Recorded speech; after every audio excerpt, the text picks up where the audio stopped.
Beyond pictures தயாரிப்பில் மரியாராஜா இளஞ்செழியன் இயக்கத்தில் Justin Prabhakaran இசையில் ஜி.வி. பிரகாஷ், ஸ்ரீ கௌரி பிரியா, ஜார்ஜ் மெரியன், அபாஸ் நடிக்கும் ஹாப்பிராஜ் உங்கள் அபிமான திரையரங்குகளில் மார்ச் 27 முதல். இன்னைக்கு நம்ம திரைவிமர்சன நிகழ்ச்சியில் இயக்குனர் ஹரிஷ் சங்கர் இயக்கத்தில் வெளியே வந்திருக்கிற உஸ்தாத் பகத்சிங் படத்தை பற்றி பார்க்க போகிறோம். இந்த படத்துடைய கதையை பற்றி பார்த்தோம்னா, படத்துடைய ஆரம்பத்தில் ஒரு நேர்மையான முதலமைச்சரை துப்பாக்கியால் சுட்டு போட்டுத்தள்ள பார்க்குறாங்க.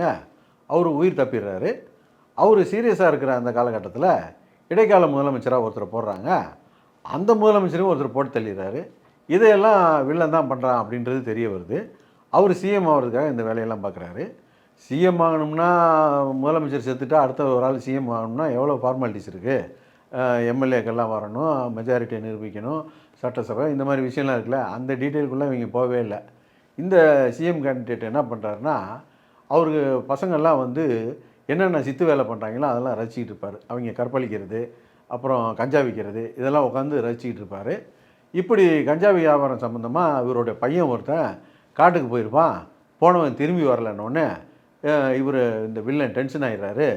எங்கடா போனான் பையன், தேடி கண்டுபிடிக்கிறான்னா அப்போ தான் தெரிய வருது ஹீரோ பவன் கல்யாண் தான் அவனை பிடிச்சி வச்சுருக்கான் அப்படிங்கிறது தெரிய வருது. பவன் கல்யாண் யார்றான்னா, அவர் வந்து ஆல் அண்டர் ஒன் ரூஃப்ன்ற மாதிரி அவரே தான் இந்த படத்தில் சிபிஐ ஆஃபீஸர், ரா officer, police officer, forest officer, inspector, constable, police, அப்புறம் இந்த பியூனு எல்லாமே அவர் தான். எல்லா வேலையும் பார்ப்பார். அவர் தான் ஊரில் நடக்கிற கொலை, கற்பழிப்பு, கொலையாடி சண்டை, குடும்ப சண்டை எல்லாத்தையும் அவர் தான் தீர்க்க வேண்டியிருக்கு. பின்லாடனை பிடிக்கணுன்னா இவர் தான் போக வேண்டியிருக்கு. பிளாக் டிக்கெட் விற்கிறவனை பிடிக்கணுனாலும் இவர் தான் போக வேண்டியிருக்கு. அந்த அளவுக்கு பிஸியாக வேலை பார்த்துக்கிட்டு இருக்காரு. அவர் வேலை பார்க்குறாரு பார்த்துக்கிட்டே இருக்கார். அவர் எங்கேயுமே டயர்ட் ஆக மாட்டார். நம்ம தான் படம் ஆரம்பித்து பல மணி நேரம் ஆச்சாடா, எப்படா இடைவேளை வரும் அப்படின்னு பார்த்து உட்காந்துருந்தா ரொம்ப நேரத்துக்கு அப்புறம் தான் இடைவேளை வந்துச்சு. அதுக்குள்ளே எங்கள் பக்கத்தில் உட்காந்து ஒரு 4 பேர் ஓடிட்டாங்க. நம்ம தான் இடைவேளைக்கு பிறகும் கடமை உணர்ச்சி காரணமாக இந்த படத்தை உட்காந்து பார்க்க வேண்டியிருந்துச்சு. அப்புறம் பார்த்திங்கன்னா அவர் தன்னை ஒரு சூப்பர் சங்கி அப்படிங்கிறத நிரூபிக்கிறதுக்காக அங்கங்கே மானே தேனே பொன்மானே மாதிரி ஜெய் ஸ்ரீராம்ன்றாரு, பாரத் மாதா கி ஜெயன்றாரு, அப்புறம் மத வெறுப்பு பிரச்சாரம்லாம் பண்ணுறாரு. படம் பார்த்துக்கிட்டு இருந்தவங்கலாம், யோ நீ சூப்பர் சங்கின்னு நாங்கள் தான் ஒத்துக்கிட்டோமே, ஏன் உயிரை வாங்குற அப்படின்னு சொன்ன மைண்ட் வாட்ச் எல்லாம் நம்ம கேட்ச் பண்ண முடிஞ்சுது.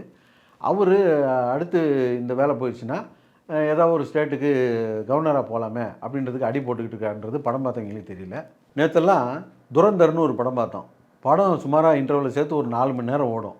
எப்போ ஆரம்பிச்சது எப்போ முடிஞ்சதுன்னே தெரியாது. அவ்வளோ பிரமாதமாக எடுத்திருப்பாங்க. அதுவும் ஒரு சங்கி படம் தான், இதுவும் சங்கி படம் தான். ஒரு 2.5 மணி நேரம் படத்தை நாங்கள் பார்க்குறதுக்குள்ளே உருண்டு பார்த்துட்டோம், பிறண்டு பார்த்துட்டோம், என்னென்னமோ பண்ணி பார்த்துட்டோம். முடியல, படமும் முடியல, எங்களாலேயும் முடியல. இந்த படம் ஜென்ரல் ஆடியன்ஸுக்கான படம் கிடையாது, இது பவன் கல்யாண் ஃபேன்ஸுக்கான படம் அப்படின்னு சொல்லி உசுப்பேற்றி விடுவாங்க. என்ன தான் பவன் கல்யாண் ஃபேன்ஸுனாலும் நீங்களும் மனுஷங்க தான்டா, உசுப்பேற்றி விட்டாங்கன்னு உசுரை விட்டுறாதீங்கடா.